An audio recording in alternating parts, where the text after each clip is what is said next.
नमस्कार दोस्तों, स्वागत है आपका अपने YouTube channel youth study point पर।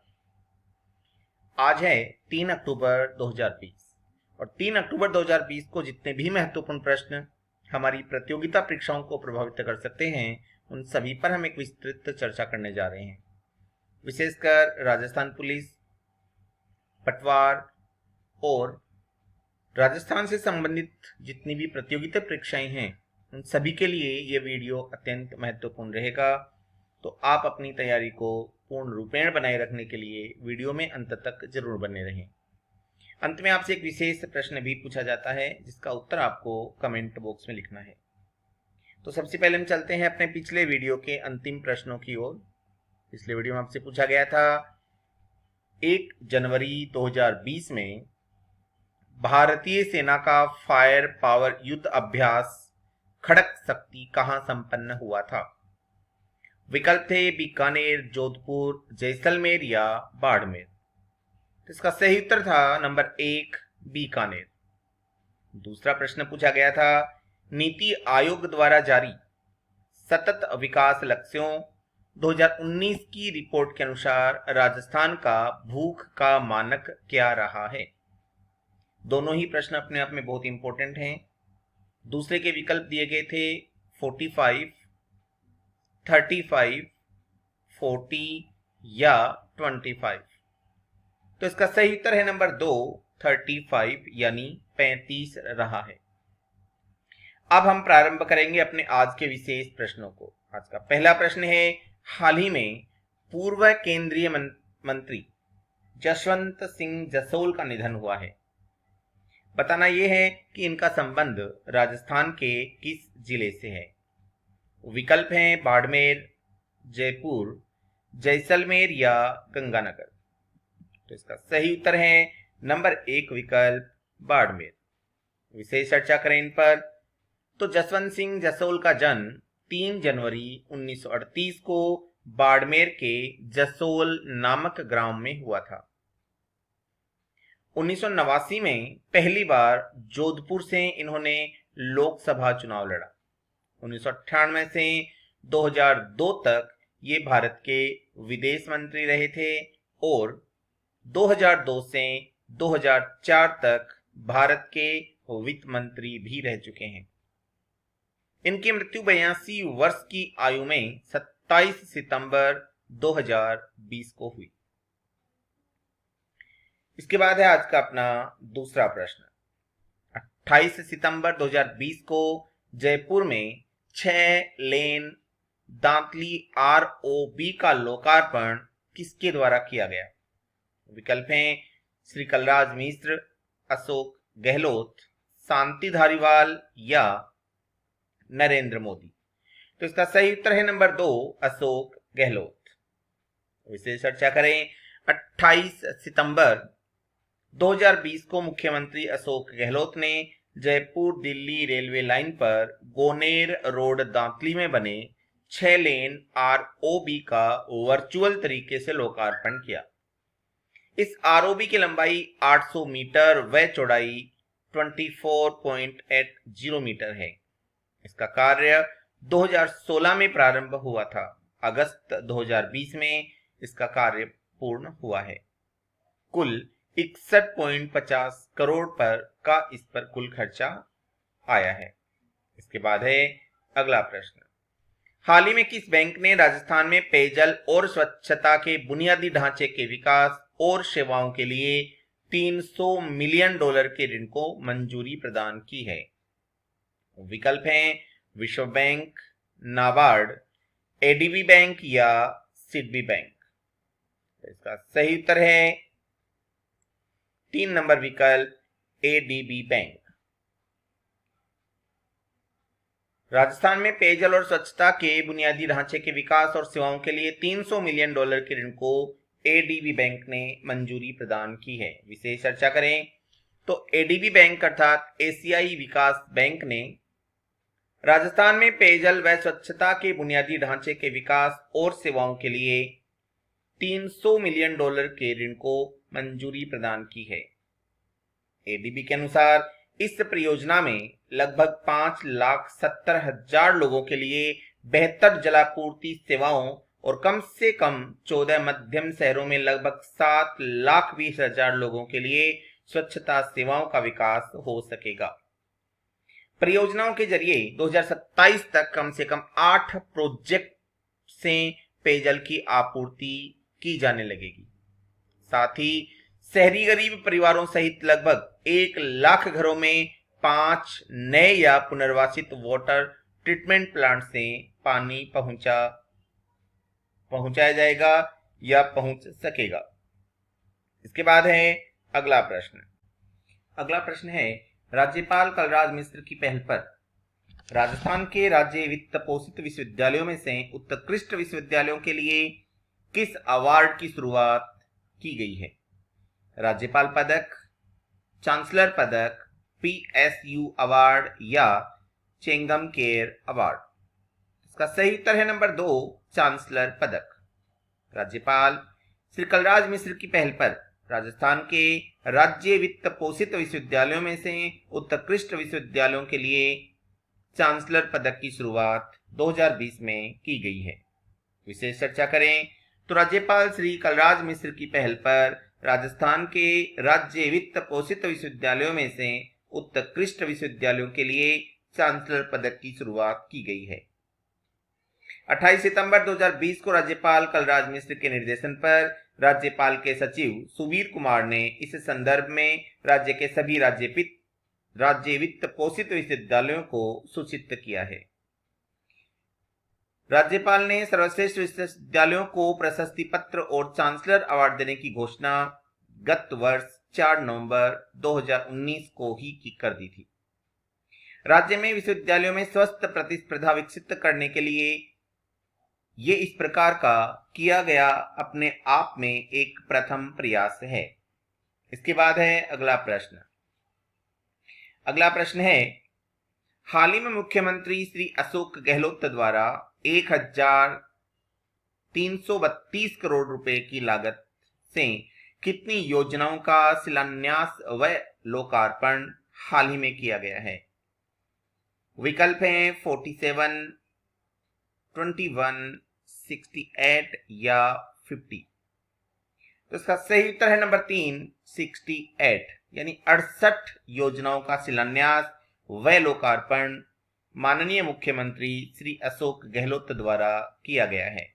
विशेष चर्चा करें तो हाल ही में मुख्यमंत्री अशोक गहलोत द्वारा 1,038 करोड़ की लागत से 68 योजनाओं का शिलान्यास व लोकार्पण किया है। इसमें 1,038 करोड़ की लागत के 47 योजनाओं का शिलान्यास और 294 करोड़ की लागत की 21 परियोजनाओं का लोकार्पण किया गया है। यानी कुल 1,332 करोड़ की लागत की 68 योजनाओं का शिलान्यास व लोकार्पण किया, जिसमें 1,038 करोड़ की लागत की 47 योजनाओं का शिलान्यास और 294 करोड़ की लागत की 21 योजनाओं का लोकार्पण किया गया है। इसके बाद है अगला प्रश्न। राजस्थान में भारत के कुल चांदी भंडार का कितना प्रतिशत है? विकल्प हैं 98%, 87%, 80% या 50%। तो इसका सही उत्तर है नंबर 1, 98%, यानी कुल 98% चांदी राजस्थान में ही है। विशेष चर्चा करें तो 28 सितंबर 2020 को मुख्यमंत्री अशोक गहलोत ने CSR में खनिज भंडारों की खोज उत्पादन पर आयोजित एक सेमिनार को संबोधित किया था। इस सेमिनार का आयोजन चांदी भारत का सांस्कृतिक गौरव तथा अद्वितीय अवसरों की राह शीर्षक पर किया गया था। इस वेबिनार में नीति आयोग के CEO अमिताभ कांत ने बताया कि भारत में 30,000 टन चांदी के भंडारों में 98% भंडार राजस्थान में ही उपलब्ध हैं। इसमें भी यदि हम बात करें तो उदयपुर व राजसमंद जिलों में भारत के 87% भंडार उपलब्ध हैं, यानी संपूर्ण भारत के 87% भंडार तो केवल उदयपुर और राजसमंद जिलों में ही है।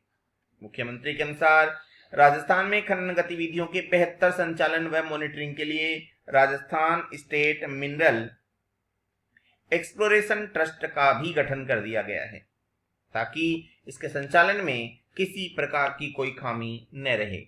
इसके बाद है अगला प्रश्न,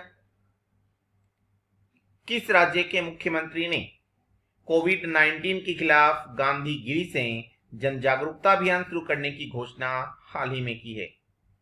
विकल्प है गुजरात, राजस्थान, उत्तर प्रदेश या मध्य प्रदेश। तो इसका सही उत्तर है नंबर 2, राजस्थान। राजस्थान के मुख्यमंत्री ने कोविड-19 के खिलाफ गांधीगिरी से जन जागरूकता अभियान शुरू करने की घोषणा हाल ही में की है। 2 अक्टूबर यानी कल 2020 को गांधी जयंती पर राजस्थान के मुख्यमंत्री अशोक गहलोत ने इस आंदोलन को शुरू करने की घोषणा की थी। राजस्थान सरकार के इस जन आंदोलन में गांधीगिरी के जरिए प्रदेशवासियों को स्वयं व दूसरों को संक्रमित होने से बचाने के लिए ज्यादा बेहतर तरीके से जागरूक किया जाएगा, जिसके तहत घर घर जाकर लोगों को जागरूक किया जाएगा और उन्हें मास्क वितरित किए जाएंगे। इसके बाद है अगला प्रश्न। अगला प्रश्न है, राजस्थान में स्पिआलिया जेब्रा नामक तितली की खोज किसने की है? विकल्प हैं मुकेश पंवार, श्री राम चौधरी, लेखराम विश्नोई या इनमें से कोई भी नहीं। तो इसका सही उत्तर है नंबर 1 विकल्प मुकेश पंवार। इस पर विशेष चर्चा करें तो वर्तमान समय में भारत में तितलियों को गिनने, समझने व संरक्षण करने के लिए बिग बटरफ्लाई मंथ मनाया जा रहा है। इस कार्यक्रम के तहत राजस्थान में भारत को की 1328वीं तितली की खोज कर ली गई है। यानी अब तक भारत में 1328 तितलियां अलग अलग तरीकों से खोज ली गई हैं। मुकेश पंवार, जो कि डूंगरपुर जिले के सांगवाड़ा कस्बे के निवासी हैं, इनके द्वारा इस तितली को खोजा गया है। यह तितली 1888 में पाकिस्तान के अटोक शहर में सबसे पहले देखी गई थी। इसके बाद अब इसे भारत में भी देखा गया है। अगला प्रश्न है, राजस्थान में महात्मा गांधी अंतरराष्ट्रीय पुरस्कार के लिए किसका चयन किया गया है? रूमा देवी का, अनीता मिश्रा का, गीता देवी का या गुलाब कोठारी का? तो इसका सही उत्तर है नंबर 4 गुलाब कोठारी का। इसके लिए विशेष चर्चा करें तो राजस्थान पत्रिका समूह के प्रधान संपादक श्री गुलाब कोठारी का भारतीय नॉर्वेजन सूचना व सांस्कृतिक फोरम नॉर्वे की तरफ से महात्मा गांधी अंतरराष्ट्रीय पुरस्कार के लिए चयन किया गया है। यह पुरस्कार 2 अक्टूबर को वर्चुअल समारोह में दिया जाएगा। गुलाब कोठारी को समाज सेवा, चिंतन एवं पत्रकारिता के क्षेत्र में योगदान एवं लाइफ टाइम अचीवमेंट के लिए यह पुरस्कार प्रदान किया जा रहा है। पत्रकारिता के लिए भारत का सर्वश्रेष्ठ पुरस्कार भी राजा राम मोहन राय पुरस्कार इनको प्रदान किया जा चुका है। यानी यदि ये पूछा जाए कि भारत का सर्वश्रेष्ठ पत्रकारिता का पुरस्कार कौन सा है, तो वो है राजा राम मोहन राय पुरस्कार, और वो भी राजस्थान पत्रिका के प्रधान संपादक श्री गुलाब कोठारी को दिया जा चुका है। इसके बाद है अगला प्रश्न। केंद्रीय परिवहन सड़क मंत्रालय के अनुसार हाईवे निर्माण में राजस्थान का कौन सा स्थान है? प्रथम, द्वितीय, तृतीय अथवा चतुर्थ? तो इसका सही उत्तर है नंबर 2 द्वितीय स्थान। विशेष चर्चा करें तो केंद्रीय परिवहन सड़क मंत्रालय के अनुसार हाईवे निर्माण में राजस्थान का द्वितीय स्थान है। राजस्थान में वर्ष 2019-20 में 1018 किलोमीटर हाईवे का निर्माण किया जा चुका है, जबकि संपूर्ण भारत में 10,237 किलोमीटर हाईवे का निर्माण हुआ है। इसमें प्रथम स्थान पे है महाराष्ट्र और द्वितीय स्थान पे है राजस्थान। इसके बाद है अगला प्रश्न। राजस्थान में किस झील में पक्षियों की मौत की जांच के लिए एक्सपर्ट कमेटी का गठन किया गया है? सांबर झील, कायलाना झील, राजसमंद झील या जयसमंद झील? तो इसका सही उत्तर है नंबर 1 सांभर झील। राजस्थान में सांभर झील में पक्षियों की मौत की जांच के लिए एक्सपर्ट कमेटी का गठन किया गया है। यह वन विभाग की अध्यक्षता में एक कमेटी बनाई गई है, यानी वन विभाग के जो अध्यक्ष हैं उनको इस कमेटी का अध्यक्ष बनाया गया है। इस कमेटी का संपूर्ण खर्च राज्य सरकार वहन करेगी। इसके बाद है अगला प्रश्न, किस राज्य में अपनी दुकान अपना व्यवसाय योजना को प्रारंभ किया गया है? गुजरात में, राजस्थान में, उत्तर प्रदेश में या मध्य प्रदेश में? तो इसका सही उत्तर है नंबर 2 राजस्थान में। 28 सितंबर को राजस्थान में अपनी दुकान अपना व्यवसाय योजना को प्रारंभ किया गया है। इस योजना का शुभारंभ मुख्यमंत्री अशोक गहलोत द्वारा किया गया है। इस योजना में 13 शहरों में 1681 दुकान और भूखंडों को विक्रय के लिए शामिल किया गया है। इसका मुख्य उद्देश्य बेरोजगार युवाओं को स्वरोजगार उपलब्ध कराना है, ताकि इस भयंकर महामारी के दौरान वे अपना और अपने परिवार का भरण पोषण आसानी से कर सकें। इसके बाद है अगला प्रश्न, केंद्र सरकार द्वारा किस मिशन के तहत राज्यों के प्रत्येक विद्यालय व आंगनबाड़ी केंद्रों तक जल पहुंचाने की घोषणा की गई है? स्वच्छता मिशन, जल जीवन मिशन, उच्च शिक्षा स्वस्थ मिशन या निम्न में से कोई भी नहीं? तो इसका सही उत्तर है नंबर 2 जल जीवन मिशन। इस पर विशेष चर्चा करें तो केंद्र सरकार द्वारा जल जीवन मिशन के तहत राज्यों के प्रत्येक विद्यालय व आंगनबाड़ी केंद्रों तक जल पहुंचाने की घोषणा की गई है। जल जीवन मिशन योजना के तहत देश के प्रत्येक घर में स्वच्छ जलापूर्ति दी जाए, यानी हर घर में स्वच्छ जल पहुंचेगा, जिसको 2024 तक अपना लक्ष्य पूर्ण करने के लिए निर्धारण किया गया है। लेकिन यदि अपन विद्यालय और आंगनबाड़ी केंद्रों की बात करें तो इनके लिए केवल 100 दिनों का एक समय सीमा रखी गई है कि आगामी 100 दिनों में प्रत्येक विद्यालय व आंगनबाड़ी केंद्रों पर पानी पहुंचाया जाएगा। इस अभियान की शुरुआत कल यानी 2 अक्टूबर को की गई है। इसके बाद है अगला प्रश्न। अगला प्रश्न है, राजस्थान में कृषि कानूनों को लेकर जन जागरूकता अभियान कब से कब तक चलाया जाएगा? विकल्प हैं 30 सितंबर से 10 अक्टूबर तक, 1 अक्टूबर से 10 अक्टूबर तक, 1 अक्टूबर से 30 अक्टूबर तक या 30 सितंबर से 30 अक्टूबर तक। तो इसका सही उत्तर है नंबर 1 30 सितंबर से 10 अक्टूबर तक। विशेष चर्चा करें तो राजस्थान में कृषि कानूनों को लेकर जन जागरूकता अभियान 30 सितंबर से 10 अक्टूबर तक चलाया जा रहा है। इस अभियान को भारतीय जनता पार्टी द्वारा चलाया जा रहा है। इस अभियान को सोशल मीडिया व किसान कल्याण चौपालों पर आयोजित किया जाएगा। हाल ही में केंद्र सरकार ने 3 किसान बिलों को पारित किया है। इन बिलों से आम आदमी, आम किसान को क्या फायदा हो सकता है, इन्हीं फायदों के प्रति जागरूकता चलाने हेतु इस कार्यक्रम को, इस अभियान को प्रारंभ किया गया है। आज का अगला प्रश्न है, राजस्थान के किस मुद्रणालय को फिर से शुरू करने की घोषणा राज्य सरकार द्वारा की गई है? जयपुर के, बीकानेर के, उदयपुर या जैसलमेर के? तो इसका सही उत्तर है नंबर 2 बीकानेर के मुद्रणालय को फिर से शुरू की जाने की घोषणा राज्य सरकार द्वारा की गई है। विशेष चर्चा करें तो मुद्रण व लेखन सामग्री विभाग द्वारा बीकानेर मुद्रणालय को दोबारा चालू करने का निर्णय हाल ही में लिया गया है। राज्य सरकार द्वारा इसे प्रारंभ करने की मंजूरी भी प्रदान कर दी गई है। श्री बीडी कल्ला के अथक प्रयासों से इसे प्रारंभ किया है। लंबे समय से श्री बीडी कल्ला इसे पुनः चालू करने के लिए प्रयासरत थे। इसे 1 अप्रैल 2018 को बंद कर दिया गया था। इसके बाद है अगला प्रश्न। अगला प्रश्न है, राजस्थान में ऑपरेशन विद्याभूमि अभियान का आयोजन कब से कब तक किया जाएगा? विकल्प है 1 अक्टूबर से 30 अक्टूबर तक, 2 अक्टूबर से 14 नवंबर तक, 1 अक्टूबर से 1 नवंबर तक, या 2 अक्टूबर से 15 नवंबर तक? इसका सही उत्तर है नंबर 2 अक्टूबर से 14 नवंबर तक। यानी महात्मा गांधी जयंती से लेकर पंडित नेहरू जयंती तक इस अभियान का आयोजन किया जाएगा।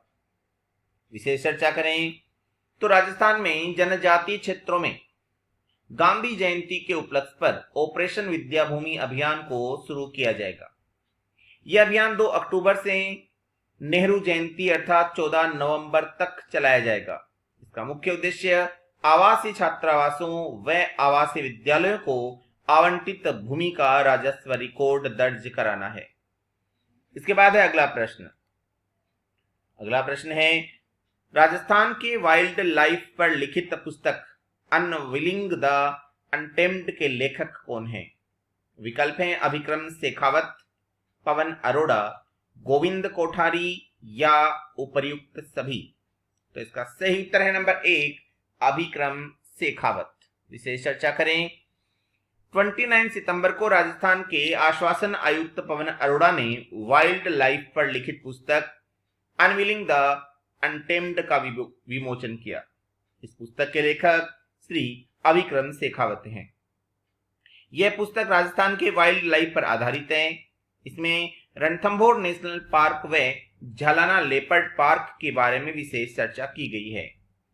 यह पुस्तक राजस्थान के पर्यटन को बढ़ावा देने व पर्यटकों को आकर्षित करने में उपयोगी मानी जा रही है।